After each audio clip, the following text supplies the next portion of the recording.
What's up, everybody? The Crapgamer here, the most compelling game-related YouTuber, and you damn well know it, also the king of all game-related media, and you do that as well, back with another video. Thanks for taking time out of your busy schedules to check it out. Make sure you guys check out Big Gamer Small Talk podcast tonight at 8 o'clock p.m. Eastern on Next Gen 720's channel, because we got a lot of cool topics to talk about, and it's always fun when you guys join in and, either give us the business or just enjoy it or whatever, troll or enjoy it. Either way, it's all good to us. Make sure you like and subscribe if you haven't already, because I do daily gaming content, and you always know what you're going to get. You're going to get something every single day, and not a lot of people can actually offer that.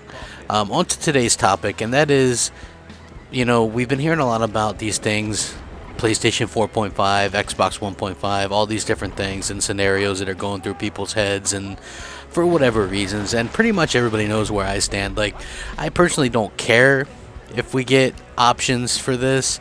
I certainly wouldn't upgrade a PlayStation 4.5 or anything like that. Like, that stuff that has no bearing whatsoever to me. I can enjoy and play, last gen or 2 gens ago, or even NES or even an Atari for that matter. I can still go back and play some of those games and have fun, particularly last gen with like 360 and PS3, because they have trophy support and achievement support, so I can pretty much play anything and have a good time.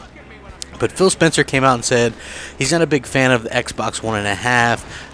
During their build developer conference, Phil Spencer had like a round table discussion, and during the chat, someone brought up the rumors of PlayStation 4.5 and a possible Xbox counterpart came up, and Phil Spencer pretty much said, "I'm not a big fan of Xbox One and a half. If we're going to move forward, I want to move forward in a big numbers." Spencer said, "I don't know anything about any of the rumors that are out there, but I can understand other teams' motivations to do that. For us, our box is doing well. It performs, it's reliable, the servers are doing well.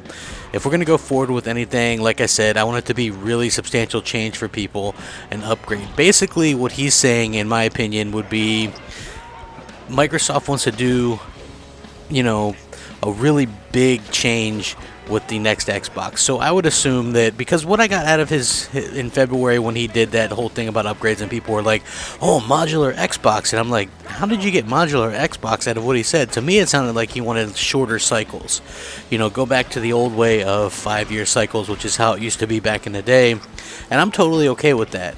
I think that, it's interesting because from the evolution that we're going to see, the next big leap will be, as far as resolution, will be 4K.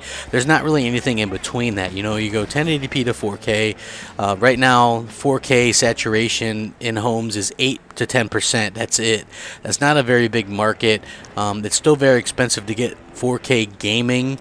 I would assume that Phil Spencer's happy with what he has, you know what I mean? And I have to agree. And if you look at, I'm going to go ahead and link the Game Informer article. They always do their take at the end of everything else, and this is what they say. The PlayStation 4.5 rumors are still very much that, rumors, without knowing very much, or even if it's a real thing. I prefer Spencer's take on the matter. The advantage of consoles is they don't require frequent upgrading, and it seems Spencer feels the same way. Now, see, here's the interesting to me. Now, there would be literally no point in upgrading, because you're not going to get native 4K gaming at this particular day and age. You're just not going to get it, particularly at a cheap rate. These are consoles. We paid $500 at launch 2.5 years ago for an Xbox One. You had no choice but to pay $500. You paid $400 for a PlayStation 4 at launch, or up until recently, I think they're like $350 or whatever. I don't think we're gonna see a time where they're gonna be like, okay, well, now you need to pay another $400 or $500, 2.5 years in, and then 2.5 years in from that, you're gonna do it again. Like, to me, I don't really see that happening. I think we're gonna get very, very powerful machines announced in 2018. Most assuredly, the next Xbox in 2018 will be announced and released in 2019, which means you'll basically have a 5-year, a 5-year cycle, because you can pretty much say, even though the Xbox One launched in 2013, realistically 2014 is when it kicked off. So that's a good 5-year run. Then you release something really powerful, and just take it from there. I think that by then, just looking into the analysis side of things, by 2019 they say that 4K TVs will be in 50% of homes, 50 to 55%. That is mass market appeal. That's when you do that. There's no big leap right now. That's part of the reason that the generation is struggling to begin with, is there wasn't as big of a leap between the non-HD generations and the true HD generations and things like that. We just aren't seeing that huge of a leap, and that's still not there yet. So I like Phil Spencer, what he's doing. They're doing the best thing that they should do, is wait and see, because we don't know anything yet. And the funny thing is nobody's really talking about this, because I do believe that we're going to see an Xbox One Slim and a PS4 Slim, and these might be 4K streaming as far as Netflix and things like that. But I think that this new PS4 that's coming out is actually going to just contain the PlayStation VR processing unit that's a separate unit as it stands, and I think they're going to take this unit and put it inside the PlayStation 4 Slim, and that's where people are getting kind of mixed up with this 4K stuff, or this more powerful or twice as power and things like that.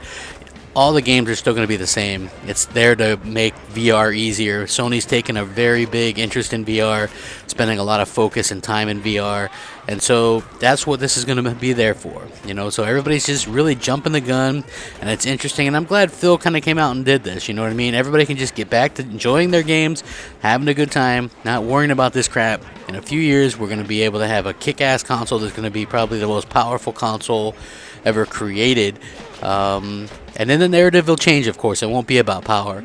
It'll be about whatever Sony's doing. So, anyway, let me know what you guys think. Check out the link in the description. Hit me up on Twitter at @the_Crapgamer. Friend me on Xbox Live, MOH space Crapgamer. I respond to every single message that you send me. MOH space Crapgamer. Rack 'em up. Thanks for watching. Crapgamer out.